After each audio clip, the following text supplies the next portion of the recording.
My name is Erin Mitchell. I'm 31 years old, and until recently, I thought I was strong enough to carry everything on my own. I live in a small town in Minnesota and work as a speech therapist at a public elementary school. If you've ever worked in education, especially in the colder months, you know what it's like: endless sneezing, runny noses, crying toddlers, and paperwork that never seems to end. I share an office with the school nurse. Every day I sit inches away from sick children and try to teach them how to pronounce their R's, while their classmates cough behind me. After school, I usually stay late to finish lesson plans, then go straight to my weekend job at the bookstore just to cover my family's needs. Sleep? That's optional. Rest? A luxury. So when I collapsed in the hallway outside my classroom, I didn't even see it coming. One moment, I was holding a little boy's hand and guiding him to group therapy. The next, the ceiling was spinning and voices were muffled. I woke up in a hospital bed, hooked up to fluids, with a nurse looking down at me and saying gently, "Sweetheart, if you don't slow down, your body will do it for you." The diagnosis wasn't surprising: burnout, acute stress, dehydration, sleep deprivation. But what broke me wasn't the IV in my arm or the heart monitor beeping next to me. It was my phone. I had texted my family from the ER: my mom, my dad, my younger brother Lucas. I kept it simple. "Hey, just wanted to let you know I'm at the hospital. I fainted at school. I'm okay, just exhausted. Love you guys." No reply. Not for hours. I stared at the screen like it would suddenly light up. I kept thinking, maybe mom's busy, maybe dad's driving, maybe Lucas is asleep. 3 hours later, my phone buzzed. It was Lucas. A single sad face emoji. Then, "Hey, can you still cover my car payment this month?" Not a word about how I was doing. No, "Are you okay?" No, "That sounds scary." Just the car. His car. That was the moment everything changed for me. I felt like someone had opened my chest and let cold air flood in. That sharp, hollow feeling you get when you realize something you didn't want to admit all along. Maybe your family doesn't actually care. Maybe they just rely on you. Maybe they only love what you give, not who you are. I wasn't a daughter. I was a bank account with a beating heart. I stared at the ceiling of that hospital room and thought, if this is what love looks like, I don't want it anymore. The nurse came back and asked me to rate my pain. I told her, physically, maybe a 3. Emotionally, somewhere around burn it all down. She smiled softly and walked away. That night, I couldn't sleep. The IV beeped, my hands trembled slightly, and my thoughts wouldn't stop spinning. I kept asking myself, how did I get here? I started mentally replaying everything I had said yes to over the past year. The beach trip I canceled with my best friends because mom said the mortgage was due, and they were a little short. The new tires for my car I never bought because Lucas needed help with rent after blowing his last paycheck on video games and takeout. The second job I picked up during the holidays just to help with utility bills back home. I thought I was being helpful, supportive, a good daughter. But lying there, I started realizing something I had never dared say out loud. I was the only one carrying any of it, not because they couldn't, but because they didn't want to. Lucas is 24, physically healthy, emotionally stable enough to scream at his PlayStation, but never stable enough to hold a job. He dropped out of college his sophomore year, said it wasn't his path. My parents just nodded and said, "Take your time, son. You'll find yourself." When I was his age, I was juggling grad school and a full-time job, but sure, he needs to explore his soul. My mom, Sharon, hasn't worked in over a decade. She says she has an emotional sensitivity to toxic workplaces, but somehow that doesn't stop her from spending hours scrolling online shopping sites or posting inspirational quotes on Facebook. My dad, Bruce, picks up freelance odd jobs every now and then, but mostly spends his time tinkering with old tools in the garage and complaining about how society's falling apart. They're not disabled, not retired, just conveniently unavailable. Meanwhile, I've been the rock, the responsible one, the helper, the fixer, the adult in the room since I was 10. And the worst part? I let it happen. I kept saying yes. I kept thinking, this is just for now. This is just until they get back on their feet. But just for now had turned into a decade. And now I was the one lying in a hospital bed with a heart rate monitor, trying to figure out how to afford the medications they'd be sending me home with. I looked at my phone again. No missed calls. Just one more text from Mom. Can you send $50? There's a sale on that sweater I liked. I didn't cry. I laughed. Out loud. One of those dry, cracked, too tired laughs that start in your chest and don't quite make it out as sound.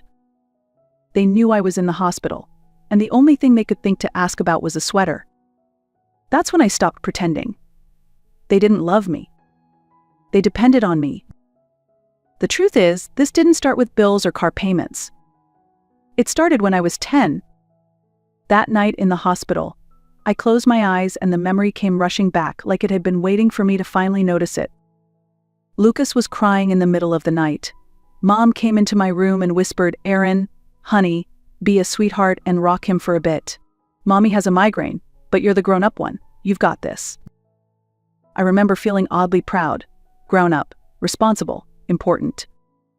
That phrase, "you're the grown-up one," it stuck to me like a second skin.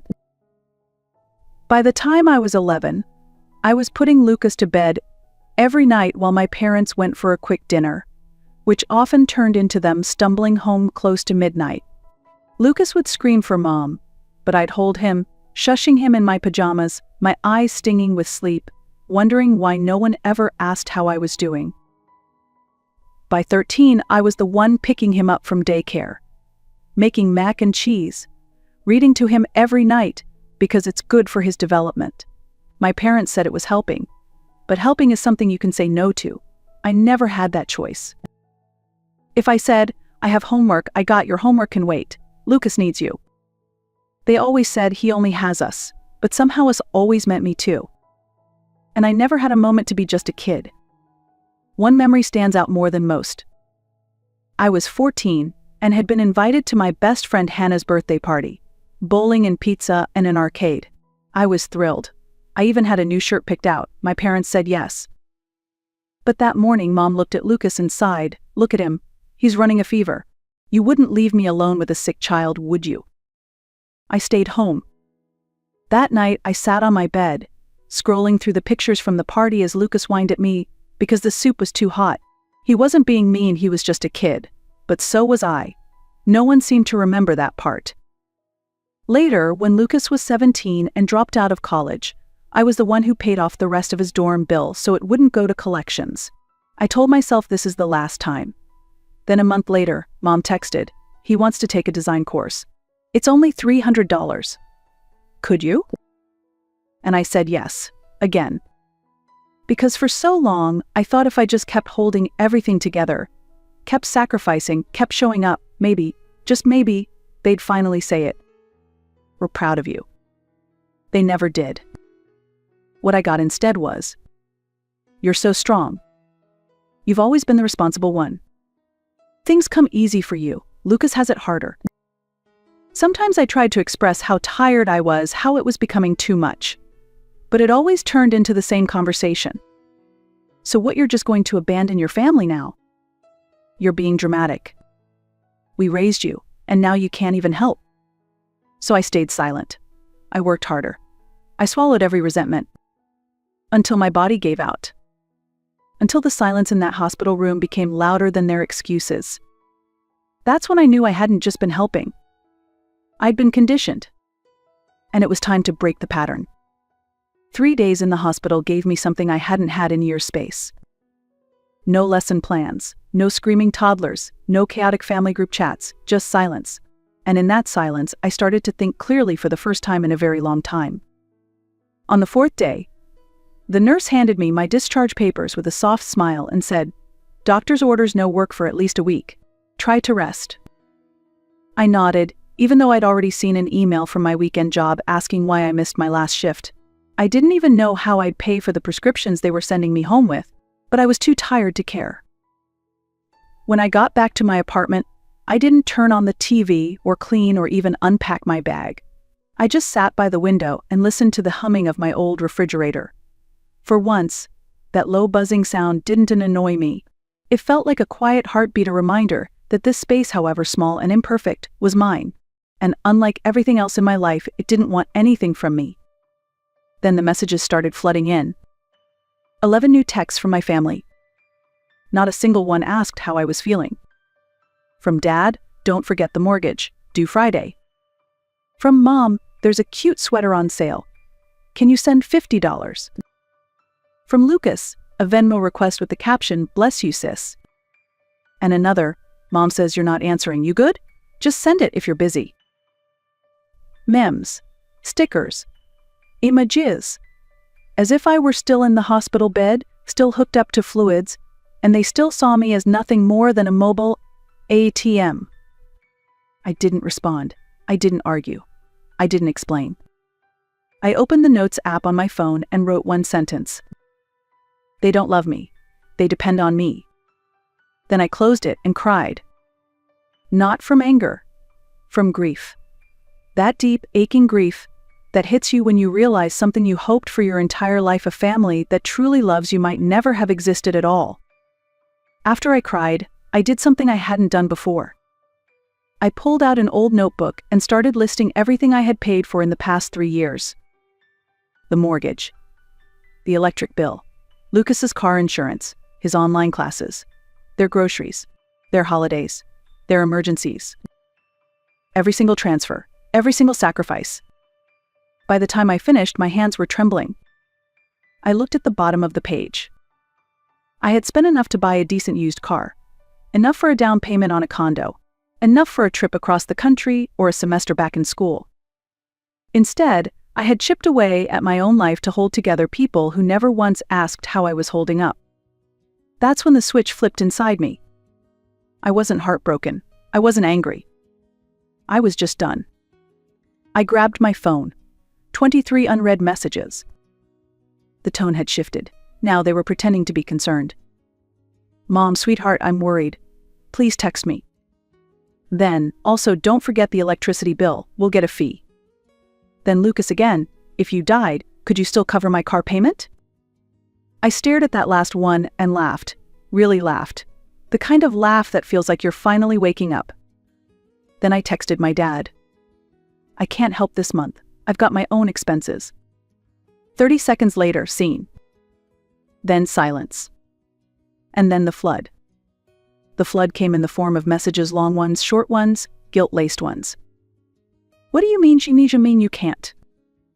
It's just one transfer. You know how hard things are for us. We were counting on you. Wow, selfish much. After everything we've done for you?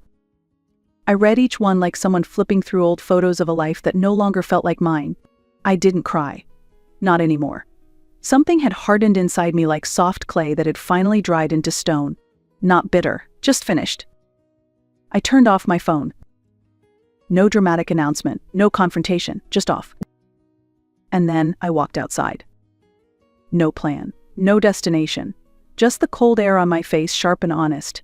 It was December, and the wind cut through my coat, but I welcomed it. It reminded me I was alive and free. I wandered until I found myself outside a little home goods store I passed every day on the way to work. One of those charming places full of overpriced mugs and candles you tell yourself you'll buy someday. I stepped inside. There was a ceramic mug, deep forest green, thick-walled, rimmed in soft gold. I picked it up, felt its weight, and for some reason, tears prickled my eyes. I thought, I deserve this. Not a chipped mug from my parents' kitchen, not some freebie from a conference, a real mug, one that felt like it belonged to someone who mattered. I bought it, no guilt, no hesitation. On my way home, I passed a jewelry shop. Nothing fancy, just a small window display of simple silver pieces. I walked in and bought a pair of earrings, just silver hoops, clean lines, no sparkle. Just enough to say, I'm here. I wore them out of the store. And for the first time in years, I felt pretty, not for anyone else. Not for a date or an event or a family dinner. Just for me. It wasn't revenge. It wasn't rebellion. It was return. A return to myself. I got back to my apartment, turned the key, stepped inside. The fridge still hummed. The couch was still small. The heater still made that annoying click before it kicked on. But everything felt different. Because for once, I wasn't thinking about what someone else needed. I wasn't making a list of bills or groceries or favors. I wasn't bracing for another request, another can you just. I sat down with my new mug, made tea, and stared at my silent phone. It didn't ring. For a full hour, I let the silence sit beside me like an old friend, no one demanding, no one expecting, just peace. Eventually, I turned it back on, curious, not anxious. 22 missed calls, 8 voicemails, more text than I could count. From Dad, "You have no idea what this is doing to us." From Mom, "I thought you were better than this. I was wrong." From Lucas, just one message, "Seriously, you're really cutting us off?" I didn't respond. Instead, I pulled out the notebook again. Flipped to the page with all the payments: mortgage, utilities, car, insurance, groceries, tuition, gifts. I grabbed a pen and wrote a single line at the bottom in bold, capital letters. "Starting this month, 0. Then I drew a thick, final period. And I exhaled. 2 days passed after that.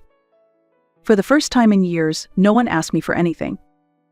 And it was the quietest kind of freedom I've ever known. The thing about silence is it teaches you what noise was hiding. For years, I mistook their messages, their needs, their chaos as connection. I thought if they kept coming to me, it meant they cared, that I mattered. But what I learned is, being needed is not the same as being loved. When I stopped responding, their panic wasn't about me, it was about what I gave. The money. The support. The constant yes. Without that, they didn't know what to do. That's not family. Family doesn't treat your exhaustion like an inconvenience. Family doesn't ask for a car payment before asking if you're breathing. Family doesn't guilt you into silence and call it loyalty. I spent too many years hoping they'd see me really see me, hoping they'd notice the toll it took, hoping that one day the help I gave would earn their love. But that day never came. So I stopped waiting. Now, every morning, I drink from my green mug. It's a small thing, but it reminds me my life belongs to me now.